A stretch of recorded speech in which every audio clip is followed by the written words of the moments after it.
Bonjour à toutes, bonjour à tous, nouveauté pour Loudun FM, un podcast qui vous parlera d'un sujet d'actualité et sur lequel vous pourrez répondre ou laisser votre avis en commentaire.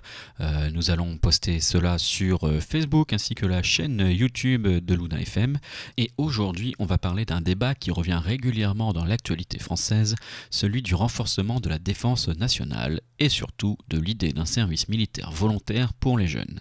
Alors pourquoi ce sujet revient-il maintenant ? C'est simple, le contexte international est beaucoup moins stable qu'il y a 10 ou 15 ans. On parle de nouvelles tensions géopolitiques, de menaces hybrides, de cybersécurité, de conflits aux portes de l'Europe. Bref, l'atmosphère globale invite les États à revoir leurs priorités stratégiques, et la France n'y échappe pas.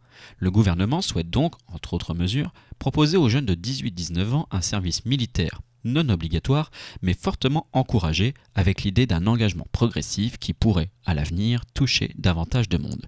Mais au fond, à quoi ça sert ? Et surtout, est-ce une bonne idée ? Pour ces défenseurs, l'objectif est double. D'abord, il s'agit de renforcer la préparation de la société face aux risques contemporains. Beaucoup estiment que la France doit être prête, collectivement, en cas de crise majeure, qu'elle soit militaire, cyber ou même environnementale.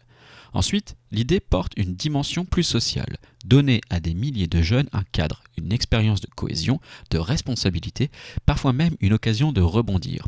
On connaît tous quelqu'un pour qui l'armée a été un tremplin d'insertion. Dans un pays où la cohésion nationale s'effrite, l'argument du vivre ensemble sous le même uniforme séduit. Mais existe-t-il des points positifs à cette mesure ? Il y en a évidemment.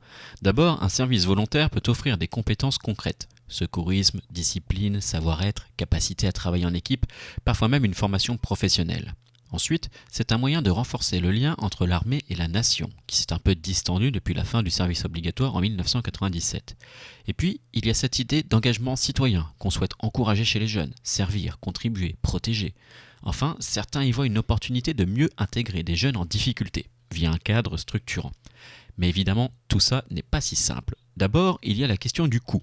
Un tel dispositif demande des infrastructures, du personnel, de la logistique.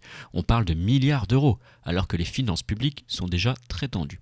Ensuite, une inquiétude revient souvent. Même volontaire, un tel service peut parfois glisser doucement vers quelque chose de plus obligatoire ou de socialement pressant. On peut craindre une inégalité de fait. Ceux qui peuvent se le permettre le feront, les autres moins. Autre critique, est-ce vraiment la bonne réponse aux défis d'aujourd'hui ? Certains estiment qu'il vaudrait mieux investir dans le numérique, la prévention civile, la formation, plutôt que dans un modèle inspiré du passé. Enfin, une question plus philosophique.